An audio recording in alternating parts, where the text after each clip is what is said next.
has called this meeting today, but I think in this particular case we're talking, Hector Macmillan has called this. That's right. This isn't necessarily a political thing. This is a personal thing that Hector wanted to gather us all together. For things to have changed so much just in the last couple of months, and I've done my best to explain everything in this the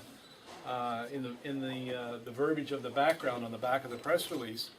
I come to the conclusion that being sick every time I tried to eat something since I had the cancer surgery was just going to be a future way of life, and I was prepared to live with that if that's what was going to happen. I was in to see a regular appointment in Kingston to see Dr. Falks, and one of his crews said, you know, this is just not normal, and I think that we need to send you in for a CT again. Anyway, he said that that this just wasn't normal, that their strike 1, strike 2, strike 3 esophageal cancer program didn't have these types of results, and he sent me in for CT again, and which occurred within days right here at CMH. And I received on the following Saturday a phone call from my surgeon, Dr. Dale Mercer in Kingston, and he said that the CT scan had shown results of there being a connection between one of my lungs and the stomach. And I said, is this something to be concerned about? He says, it is Saturday. He said, I'm quite concerned. So for the next several days I was, you know, I didn't sleep much. Anyway, they sent me in for another test in Kingston that has quite a lengthy name. I've written it in there what it is. And the doctor there confirmed that, and I watched it right on the video monitor, when he injected dye inside my stomach to this area that Dr. Garneys had found, and it shot immediately into my lung. Well, those things really suck, those little bronchial tubes. Confirmed that a bronchial tube had actually indeed pierced my stomach, and this was more than likely what was causing my difficulties with being able to eat, especially protein-based foods. Don't try to put them in your lungs, or anything else for that matter except air. But there was discussion about how, in a follow-up appointment with Dr. Mercer, on how they were going to fix this and through surgery, and I said, no, you're not going to open me up again. Can't you do something with an endoscopy? And he said, we'll get back to you on that. And just after we came back from our vacation, I got a phone call stating to come in. We think we've got the fix. And I met Dr. Hookey and Dr. Mercer, who were both there. And Dr. Hookey's a specialist. He does tricks with endoscopies. I was in and out in 45 minutes and had lunch and ate bread. And I hadn't been able to eat bread for 2 years. It was just like as if somebody had gone over and shut off the switch. So with a follow-up appointment 2 weeks later, I was speaking to Dr. Mercer, and I said, you know, I saw the image of what Dr. Garneys had looked at showing this cross connection. I said, how in the hell do you tell from looking at that there's a connection? He goes, I know. He said, we said the same thing.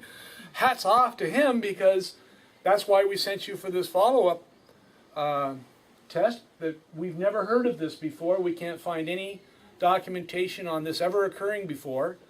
And that now that it has occurred, we're talking about writing it up in the medical journals, and especially because not only we've seen it, but we have the quick fix for it too.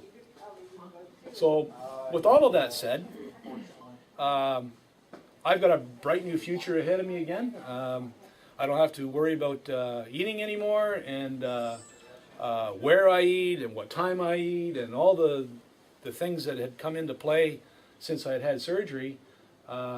I am now actually in better shape than I was 2 years ago when this all started. So just having just now had the opportunity to meet Dr. Garneys this is a big day for me to finally meet you and to thank you for finding this very rare occurrence in the human system. And unfortunately, it had to be me, as you suggested.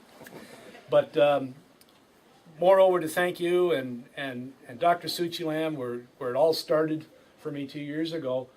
But in an effort to kick off to help kick off the new Flourish campaign, I would like to present a check on behalf of Sandy and I, our first check anyway, to the campaign, and I would like to see this first check go towards the purchase of one of the new endoscopy.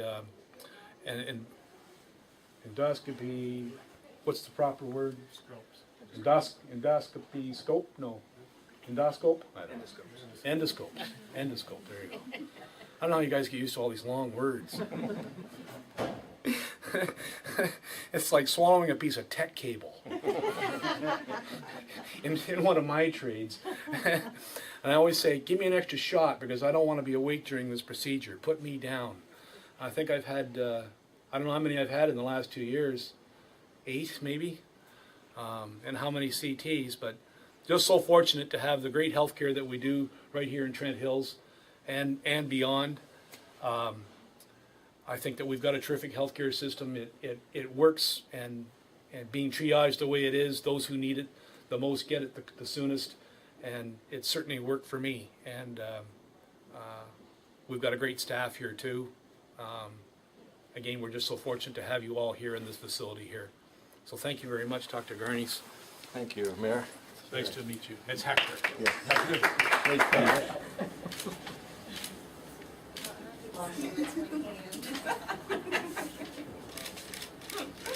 Okay. Super.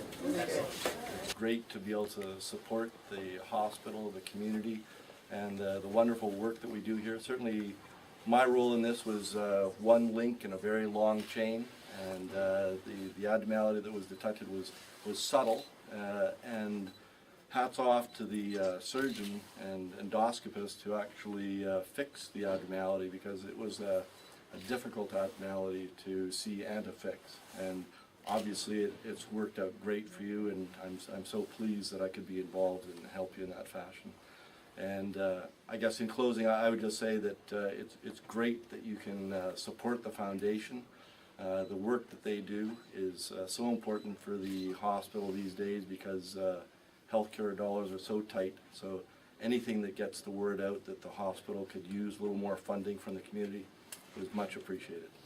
Every dollar is so important to it, whether it's big or small. It's what you can afford to pay. And one of the things that you can do in this campaign is that you can make your contribution anonymous, and I have chosen to do that.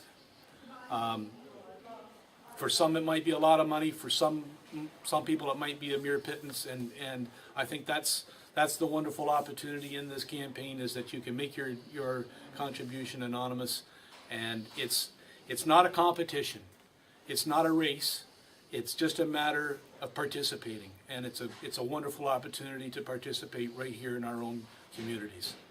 We're honored with the support toward the Flourish Campaign, and I think that over the course of the next several years, you're going to hear more and more about the Flourish Campaign as we head toward a great opportunity to improve wellness and health and wellness in the area as part of the, whether or not it's the hospital, the community foundation, or the rec center plans that are proceeding.